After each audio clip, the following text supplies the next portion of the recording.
Several years ago, Andy was sentenced to prison.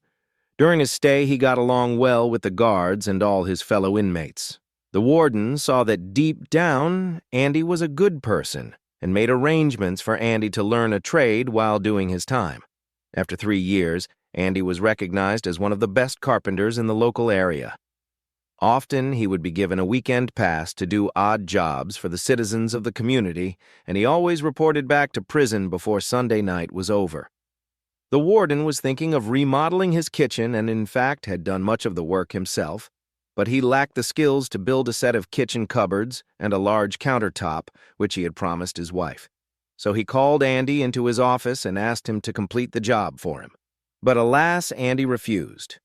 He told the warden, "Gosh, I'd really like to help you, but counterfeiting is what got me into prison in the first place." The CEO offered an employee a bonus of $10K, or to double it and pass it on to the next employee. The first employee elected to double and pass it on. The CEO thought what a generous individual this was, and then moved on to the next employee. The next employee also declined the now $20K bonus and elected to double and pass it on. Wow, the CEO thought, even $20K is being passed on. What a sense of camaraderie in this team. The next employee also chose to double and pass on. This continued for 6 more employees, and the bonus offer now stood at over $2.5 million. In a panic, the CEO had to call his wealthy father to get a loan. Otherwise, his business would be bankrupt. Meanwhile, the 9 employees were in the kitchen deciding how to split the $2.5 million evenly. 3 new fathers, an Englishman, a Welshman, and an Indian, are looking at their newborn babies' cribs in the hospital. All 3 babies are side by side, and the fathers are congratulating each other on their new arrivals. Just then, a nurse enters the room, looking quite flustered. "I'm sorry," says the nurse, "but we've lost the paperwork and can't tell you whose baby is whose." The 3 fathers look at each other and agree that the only possible solution to avoid embarrassing the hospital is to just choose a baby, take it home, and make sure it is loved as any child should be. The Englishman steps forward and exclaims, "I would like to choose first." The other 2 fathers roll their eyes but agree. The Englishman walks to the 3 babies and without any hesitation picks up what is quite obviously the Indian man's child. As the Englishman goes to leave, he catches the eye of the Indian and says, "Sorry, mate, but one of those 2 babies back there is Welsh, and I can't take that risk." The day after a man lost his wife in a scuba diving accident, he was greeted by 2 grim-faced policemen at his door. "We're sorry to call on you at this hour, Mr. Wilkins, but we have some information about your wife." "Well, tell me," the man said. The policeman said, "We have some bad news, some good news, and some really great news. Which do you want to hear first?" Fearing the worst, Mr. Wilkins said, "Give me the bad news first." So the policeman said, "I'm sorry to tell you, sir, but this morning we found your wife's body in the bay." "Oh, my God," said Mr. Wilkins, overcome by emotion. Then, remembering what the policeman had said, he asked, "What's the good news?" "Well," said the policeman, "when we pulled her up, she had 2 5-pound lobsters and a dozen good-sized Dungeness crabs on her." "If that's the good news, then what's the great news?" Mr. Wilkins demanded. The policeman said, "We're going to pull her up again tomorrow morning." Years ago, when I was a teenager, I had a summer job at a petrol station. Back in those days, it wasn't self-service, so my job was to put petrol in cars when a customer arrived. I always remember this one particular day when an old chap pulled in and said he wanted a fill-up. Then he got out of the car with a parasol, opened it, and followed me around as I worked, holding it over my head to keep the sun off me. Bit awkward, but it was a really hot day, so I thanked him as he paid and he drove away. About a week later, he came back for a fill-up. Again, he got out of the car with the parasol and opened it, but this time he just stood there watching me work in the baking heat. I asked, "So you're not going to use that to keep the sun off me this time?" He retorted, "Watch it, young man. Fuel me once, shame on you. Fuel me twice, shade on me." A bloke starts his new job at the zoo and is given 3 tasks. First is to clear the exotic fish pool of weeds. As he does this, a huge fish jumps out and bites him. To show who is boss, he beats it to death with a spade. Realizing his employer won't be best pleased, he disposes of the fish by feeding it to the lions, as lions will eat anything. Moving on to the second job of clearing out the chimp house, he is attacked by the chimps, who pelt him with coconuts. He swipes at 2 chimps with a spade, killing them both. What can he do? Feed them to the lions, he says to himself, because lions eat anything, and hurls the corpses into the lion enclosure. He moves on to the last job, which is to collect honey from the South American bees. As soon as he starts, he is attacked by the bees. He grabs the spade and smashes the bees to a pulp. By now he knows what to do and shovels them into the lion's cage because lions eat anything. Later that day, a new lion arrives at the zoo. He wanders up to another lion and says, "What's the food like here?" The lion says, "Absolutely brilliant. Today we had fish and chips with mushy bees." After a long stint in prison, Kathy managed to secure herself a job at a candy shop. She arrived on the first day wearing a proper yet practical dress. However, her first day was set to be retrieving candy at the front register. The first customer came, looked at the candy, and asked for licorice. This was on the top shelf, so Kathy had to climb up and down the ladder to get it. The second customer came, checked the candy shelf, and asked for peppermint. These were also on the top shelf, so Kathy had to climb up and down the ladder again. The following customers all also wanted the top shelf candy, forcing Kathy to spend all day going up and down the ladder. At the end of the day, Kathy went to the owner, George, to ask a question. "Hey, so, may I ask, why is all the popular candy on the top shelf?" George looked her up and down. I don't think it's the candy. They, might have wanted to see your undergarments." "Huh. Well, the joke's on them. I don't even wear panties." Sarah and Lucas were lying in bed one night. Lucas was tossing and turning, unable to sleep. Sarah asks him, Lucas, why do you fret so?" To which Lucas replies, "Oy vey, Sarah, you know that 20 kopecks I owe Jack across the way? Well, I have no idea how I will repay him." Sarah nods her head, gets out of bed, throws open the window and yells for Ishmael, "Ishmael! Ishmael, wake up!" Jack opens the window and cries, "Sarah, what is the matter? It is the middle of the night." Sarah replies, "Ishmael, you know about the 20 kopecks my husband owes you?" He replies cautiously, "Yes." Sarah says, "Well, he cannot pay you. Good night." And she closes the window. Turning to her husband, she says, "There, now you let Jack worry about it." 3 people, 2 men and 1 woman, and their dogs are in the vet's waiting room. The first man's dog asks the second man's dog what he's there for. "They are putting me down." "Oh, no," says the first dog. "Why?" The second dog says, "Well, you see, I've been chasing the postman for years. Yesterday, I finally caught him and bit him. So I'm going to be put to sleep." The second dog says, "Well, my master just completely remodeled the inside of his house. I didn't like it because my scent wasn't anywhere anymore. So when he went to bed last night, I pissed on everything I could find to get my scent back. This morning, my master found out what I had done, so he is putting me to sleep also." The third dog said, "This is my master's new girlfriend. She runs around the house all the time without her clothes. This makes me very horny. So this morning, as she was getting out of the shower, she bent over to wipe up the water on the floor. I couldn't stand it anymore, so I jumped on her and gave it to her good." The other dog says, "So that's why they are putting you to sleep?" "No," says the dog. "She is bringing me here to get my toenails clipped." A clergyman was walking down the street when he came upon a group of about a dozen boys, all of them between 10 and 12 years of age. The group surrounded a dog. Concerned lest the boys were hurting the dog, he went over and asked, "What are you doing with that dog?" One of the boys replied, "This dog is just an old neighborhood stray. We all want him, but only one of us can take him home. So we've decided that whichever one of us can tell the biggest lie will get to keep the dog."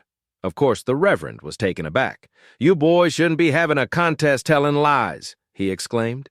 He then launched into a 10-minute sermon against lying, beginning, "Don't you boys know it's a sin to lie?" and ending with, "Why, when I was your age, I never told a lie." There was dead silence for about a minute. Just as the Reverend was beginning to think he'd gotten through to them, the smallest boy gave a deep sigh and said, "All right, give him the dog." A man walked into a bar with his pet octopus. He went up to the counter and bet everyone in the bar $50 that they couldn't bring the octopus a musical instrument that it couldn't play. One man pulled an old guitar off the wall that hadn't been tuned in years and gave it to the octopus. The octopus took the guitar, tuned it right up, and began to play. There was no doubt that the octopus was an excellent guitar player. The man paid his handler $50 and sat down. Another man brought a saxophone to the octopus. The octopus took it and stared for a bit. After a minute or two, the octopus began playing a deep and soulful jazz solo. This man paid his $50 and sat down. The bartender went into the back and brought out a set of bagpipes. The bartender said, "I'll bet $100 that the octopus can't play these bagpipes." The man agreed and handed them to the octopus. The octopus sat there eyeing the bagpipes up and down for quite a while. The handler began to get nervous, so he said to the octopus, "Hurry up and start playing the thing." The octopus replied, "Play it? After I figure out how to get the pajamas off her, I'm going to screw it." A student has failed his law exam, and he decides to confront his professor about the professor's competence with the subject. Student, "Okay, so I'd like to ask you a question. If you can give me the correct answer, I will accept my marks as they are. If you can't give me the correct answer, however, you'll have to give me an A." Professor, all right. So, what's the question? Student, what is legal but not logical, logical but not legal, and neither logical nor legal? The professor racks his famous brain but just can't crack the answer. Finally, he gives up and changes the student's failing mark into an A as agreed, and the student goes away, very pleased.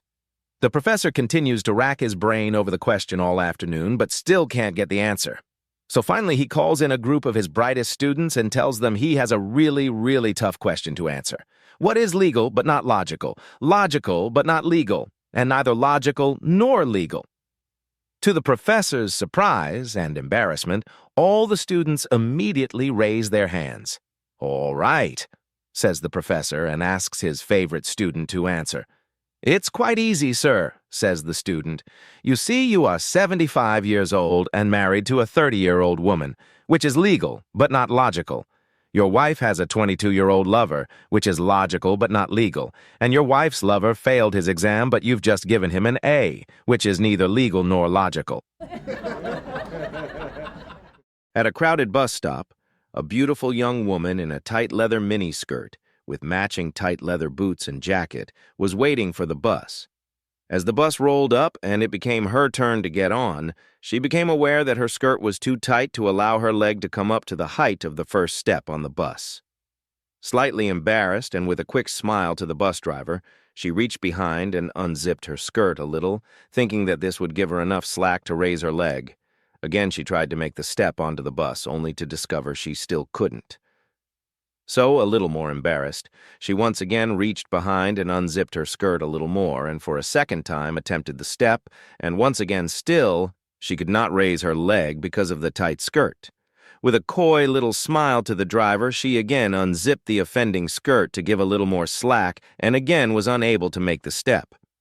About this time, a big Texan that was behind her in the line picked her up easily from the waist and placed her lightly on the step of the bus. Well, she went ballistic and turned on the would-be hero, screeching at him, "How dare you touch my body? I don't even know who you are." At this, the Texan drawled, "Well, ma'am, normally I would agree with you, but after you unzipped my fly 3 times, I kind of figured that we were friends." So a woman brought a very limp parrot into a veterinary hospital.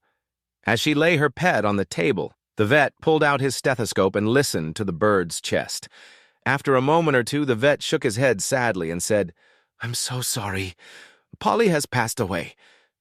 The distressed owner wailed, "Are you sure? I mean, you haven't done any testing on him or anything. He might just be in a coma or something."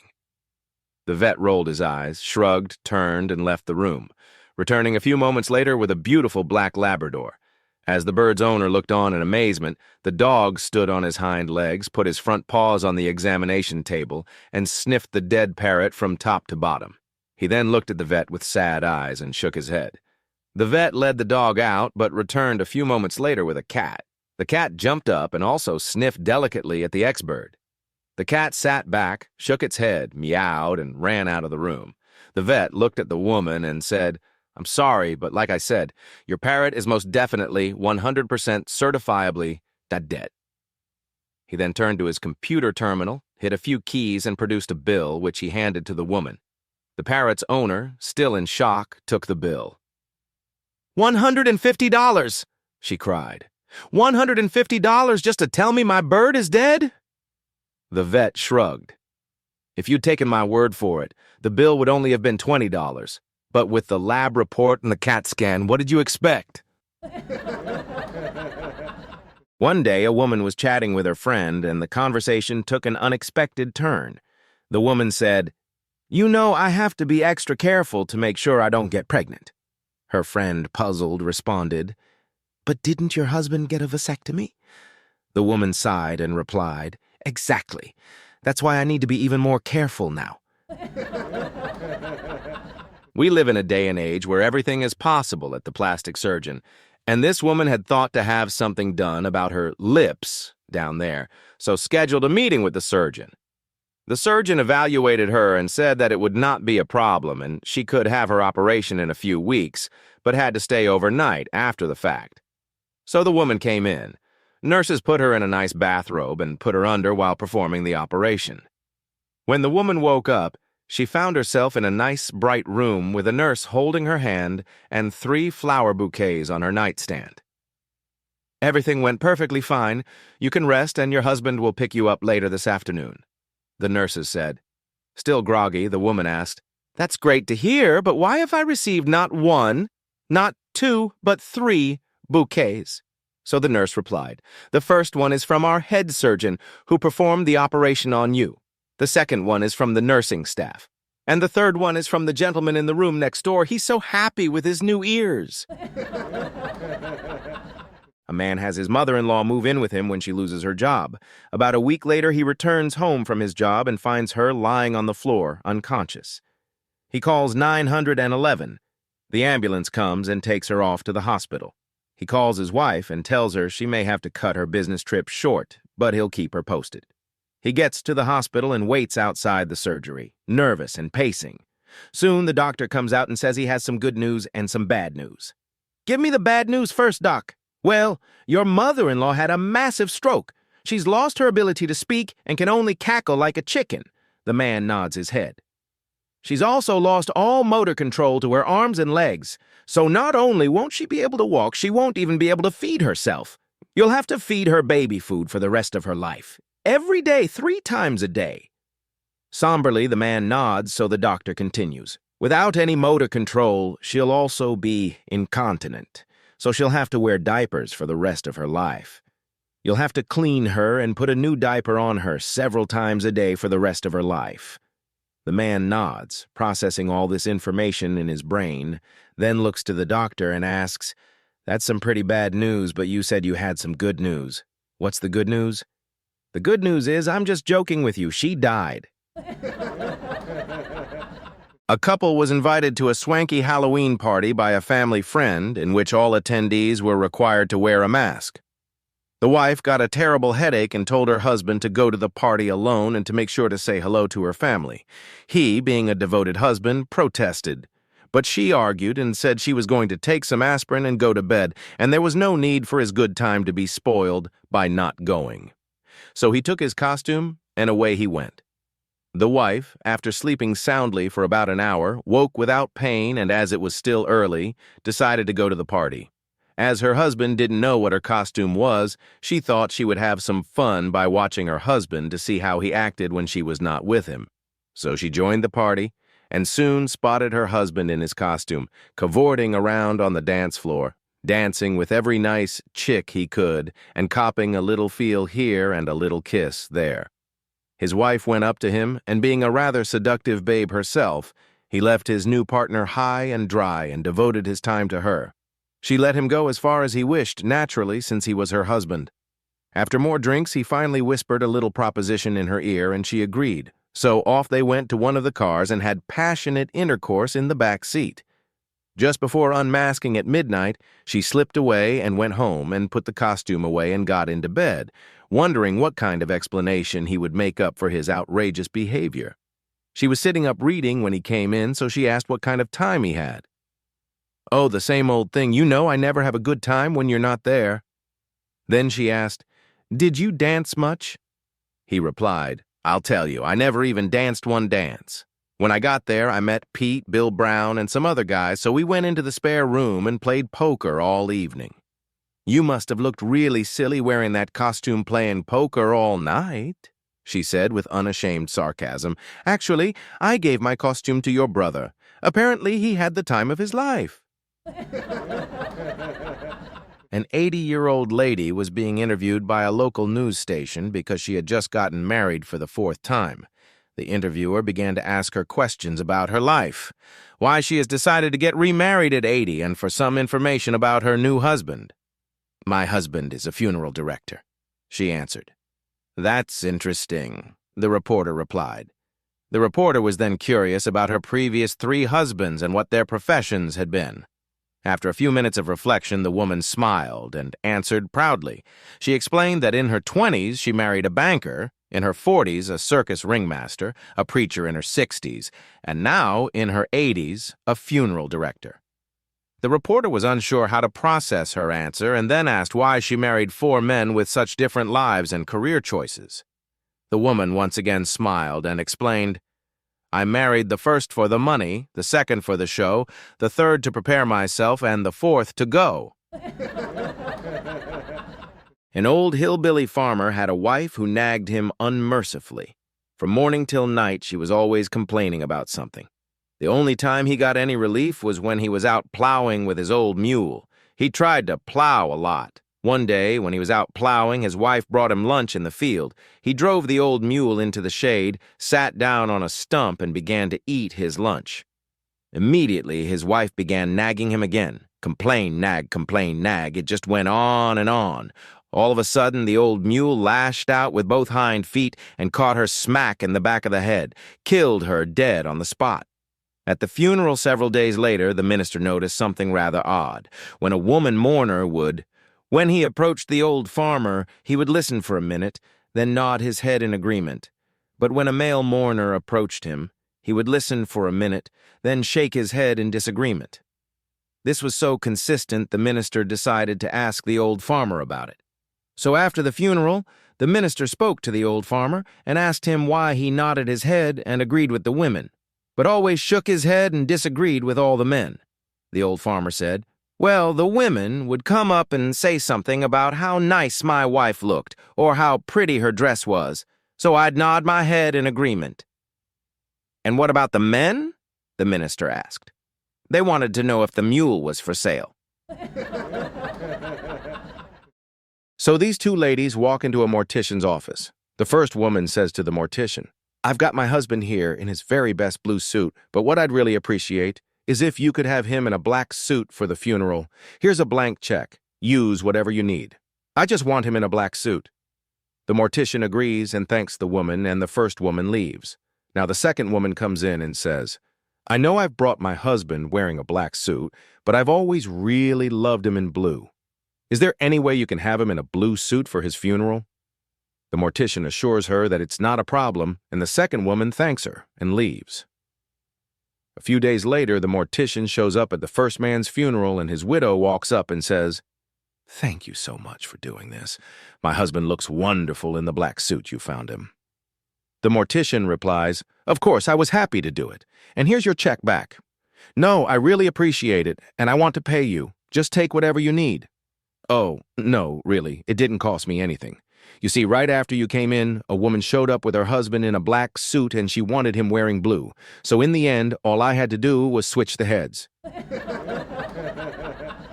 2 women friends had gone out for a girls' night out and had been over-enthusiastic on the cocktails. Incredibly drunk and walking home, they suddenly realized they both needed to pee.